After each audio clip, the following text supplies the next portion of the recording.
Hey up guys, what's going on and welcome back to Stirling Albion, where we've played 3 games in year number 2 and we've won 2, drawn 1, 7 points. Partick Thistle the only one to win all 3 so far. And you can already see there's a few players making a name for themselves. Victor Fernandez in particular with 4 assists. And let's start with him, shall we? Nabbed him on a free, I did, and I'm paying him $7 a week. He's probably the one that I thought at the time I was definitely overpaying for. But, I mean, realistically, we're always going to have issues because players are going to be aware of how much we have, for some reason, to offer. And whilst his dribbling, finishing, first touch are questionable, along with a few other stats, he's weirdly very good in others. He's a very all-or-nothing player, it seems. Quite pacey, though. Great crossing, great passing. And, yeah, 4 assists in 3 games in the Championship so far. 3 assists in 3 games in the Betfred Cup. He started 6 games, he's had 7 assists. And, well, I mean, he's from Newcastle, so I couldn't really say no. I've never used him yet, but he's done well. He has done very well so far. Surprisingly few frees, actually. The 2 are actually new gens. One from Wales, who has broken his collarbone on loan. 2-star current ability at 18, 5-star potential, who knows. The second one, international new gen, Mikael Alström. I'm not sure how to pronounce the O umlaut there in Swedish, so I've done it the German way. And yeah, I'd argue again he's more of an inside forward, inside winger in fact. His crossing's alright. But for the time being, he's playing that advanced forward. I'm just going to take this opportunity to do the outbounds. Juanito Lopez, injury prone, never really showed that last year. But the problem was he was 5th on our striking options, as you can see right here. And on the same par as Alström. So if I kept Lopez, I probably would never play Alström. And I kind of regret this now. It wasn't a lot of money we sold him for. More than he's valued at. Razonka's gone as well. He dropped down the list and just got paranoid I was going to replace him with a player that came in who doesn't play in his position. So I'm not dealing with that level of paranoid. Thank you very much. Off you go, Callum. Appreciate it. The rest of the outbounds are just players you never really saw. So, or loans. Worth mentioning, like, the entire existing squad for Stirling Albion's contract ran up at the end of last year and they all left at the same time. Literally none of them were worth keeping around. Danny Preston's here on loan though, £850 a week from Nottingham Forest. He's here to play backup to Tchaikovsky, really. Delap on loan from Manchester City. He is actually our best striker because the player you see at the top of that comparison list plays on the right. And from our affiliate, we've loaned Connor Barron for nil points a month. He's up there with Mr. Nacelle in terms of quality, and he's here for nothing. So can't argue with it. Considering we're limited to 4 loans, in fact we got one of them for nil. Wonderful news. We spent 5k on the transfer listed Jack Larkin. It's $5,000. We've got 50 million to spend. Technically number 1 backup in the striker role, $1,000 a week as well he agreed to. I mean, why not? Let's be honest. Operating this level could grow a little bit. You never know. Oh, I missed Sam Roscoe. He came in on a free at the end of the year. This was pre-arranged. Quite solid. Good at long throws as well. But he is a centre-back, so he's not taking them. Obviously, we didn't reloan Corcoran, who never played a game. So we've brought in Jack Ruddy from somewhere. Morton, was it? Ross County?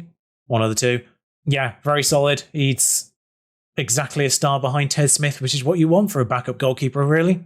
Good player for this level, which makes Ted Smith probably insane for this level. And then quite bizarrely, our 4th highest transfer is Ali Mali. I know it's not pronounced Ali Mali, but that's what I'm going to go with. 4 stars from, I want to say it was Udinese. Yeah, it was. He just had 4 loans, which threw me off. Yeah, the 4 loans threw me off there. He's really very good. The fact he came on $2,500 a week when he's a good player for most Ladbrokes Premiership sides is absolutely ridiculous. 13, 13, 13, 13, 14. The physicals, that kind of matters. For stamina, excellent. Mental's pretty good. Determination's 15. Off the ball's 14. Vision is the only thing I let him down really with decisions. Long shots, don't really care about too much. And at 23, he's here for 4 years. Sorry, I tell a lie. He was the 5th most expensive player we brought in. This is number 4, Connor Smith. I activated quite a lot of transfer listed players, essentially, and just said, yes, I'll pay them because we've got the money. There's no point faffing about. Transfer listed is usually cheaper than what they're worth anyway, so here we are. Plays attacking midfielder. We play attacking midfielder now because our defensive ones were a bit and I couldn't find one that was value for money.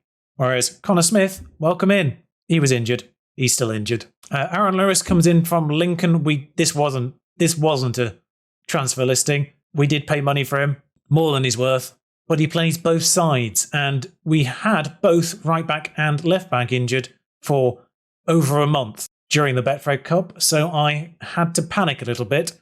The fact he plays both sides is the most important thing, really. He's our Xiaonan, essentially. He's our Xiaonan. He's the fullback that can go on either side if we need him to. He's also just generally very good. Also good at penalty taking, worth noting. Transfer listed from Stoke. I did get a little bit excited when I saw Sutar transfer listed and willing to come. Then I realised it's the other Sutar. Like I say, I presume they're brothers. Sergio Ramos is his idol. Good to know. Not sure you'll ever meet him, or realistically be as good as him. But 13, 13, 13, good mentals, jumper reach of 18, 201 centimetres. We thought Bonzangala wouldn't head us. That's tall. That's very tall. £8,000 a week though. I mean, I don't care though. He's a Premiership level player. And then, I'll be honest, this guy was technically free, but we had to pay compensation. I didn't realise he had compensation until it went through, and at that point I was like, I just feel embarrassed, to be honest. Weirdly slow for a 23-year-old, but £5,000 a week for Regan Henry, leading player for this division, 18 penalty taking, 16 technique, 16 leadership, really should be captain. I'm almost tempted to sell Bonzangala who is now captain, just tempted to sell him just to open up the captain spot, to let him do it, and then just bring in another central defender. But as I said, we had a very good Betfred Cup in the fact that we won all 4 games, and we were gifted with Hibs. We'll also be doing the Partick Thistle match, who, of course, as I said, have won 3 from 3. We are favourites, though. We're not favourites for the league just yet, but we have moved ourselves up from, I think it was 6th to 3rd now, with 5-2. One player in here, Fernandez. Sutar was, not anymore. I feel like I should be playing the defensive formation, but I can't be bothered. Nacel's injured, by the way. Currently averaging a 7.65 for the season. Yep, he's still doing well. Victor Fernandez, 7.82. 7.82 average. Ridiculous. Actually ridiculous. The good news is Tchaikovsky is mostly back now. Tom James still out for 2 to 7 weeks. But the good news is, of course, we've got Lewis in. We do have another left back. I might have gone slightly further afield for a left back, and then I accepted the Danny Preston loan.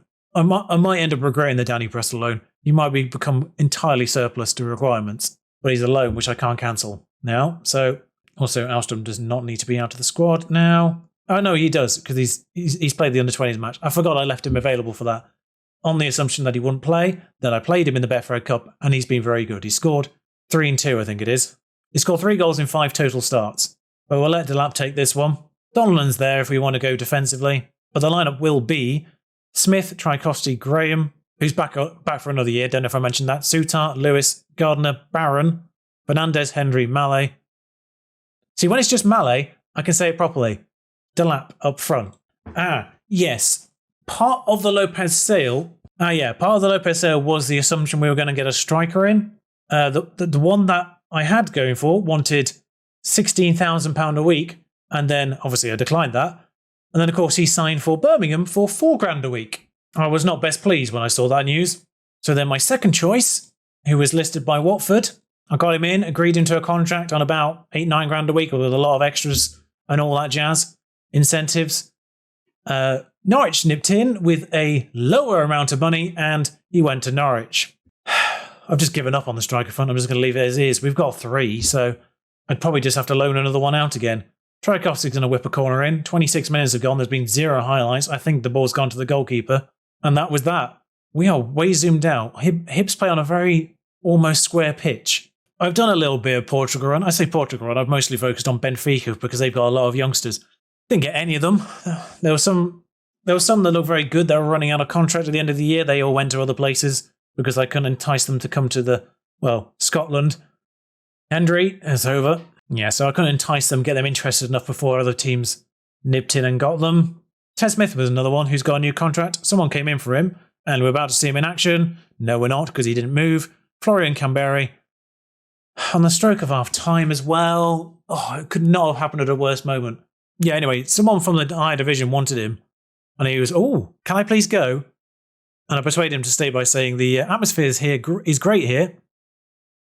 What have you done there, Ted? Yeah, I just managed to persuade him to stay, so I love Ted. I don't remember him being this good. He didn't have any yellow last time I looked at him, that's for bloody certain. Leading, can still grow. I'm going to say I'm not happy just to fire them up. But really, we've been marginally on top of this. Looking at Looking at the stats, we've had fractionally better shot-wise. Same number of chances. We've had a half chance to their none. So yeah, fractionally, we've done better than them. When I'm trying to sign players as well, I'm looking at their star ratings, but I keep forgetting that my star ratings are somewhat skewed. Have they got... Is that Hover? Canberry's moving through. Oh, he's hit the post. Tchaikovsky clears it the other way. A long throw that nearly ends up at Liam Delap's feet. Long throws in Delap, it's a nice thing to see, really. Even if he's not the one doing it. Delap's in a decent position here. Not really much you can do except go back to Barron, though. Fernandez in space. Can he add to his assist tally? No, gives it to Tchaikovsky. Back to Fernandez. Barron's there. He's made it 8 assists. Right. That's his first ever goal for us. Aberdeen playing in the other tie as well, which is quite amusing. Alongside us. Tchaikovsky, though, gives it back to Fernandez. Whips it across to Barron, who volleys it, actually, into the back of the net. I think Aberdeen are leading 2, so not anymore. So that's now 8 assists for Fernandez. Hendry's on a 6.1. I don't know what's happening there. So I think we're going to bring Donnellan on and just go defensive. Like, Hendry's definitely one of our best players, but a 6.1 I cannot stand by and let just continue. Fernandez is going to go around here. If he can get ahead of the striker, that would be nice, but no, he doesn't. Tchaikovsky's going to lob this one towards that. Fernandez is there. He's going to have another crack himself. Potts gathers, hoofs it out again.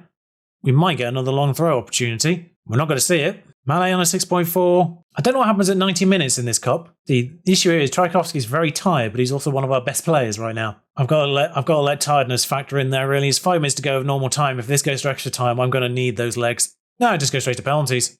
I took off my player who had 18 penalty taking. Good job.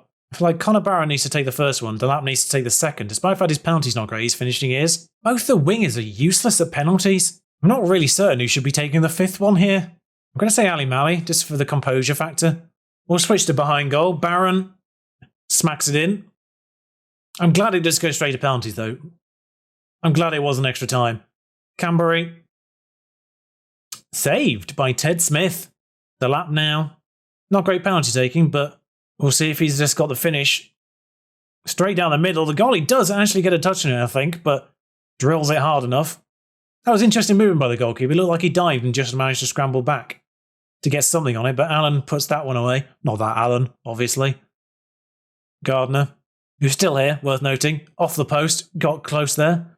I mean, I'd argue we just about deserve it, but Newell will step up now, put it away. The right back to Lewis's turn. Oof, just about. The goalie barely moved. I don't know what he did there, but didn't dive far enough. And it's Herver's turn, who I never ascertained whether or not that's Liverpool's. Apparently their manager has demanded more. Don't know you can do that in a penalty shootout. Can you shout demand more in a penalty shootout? Oh, you can.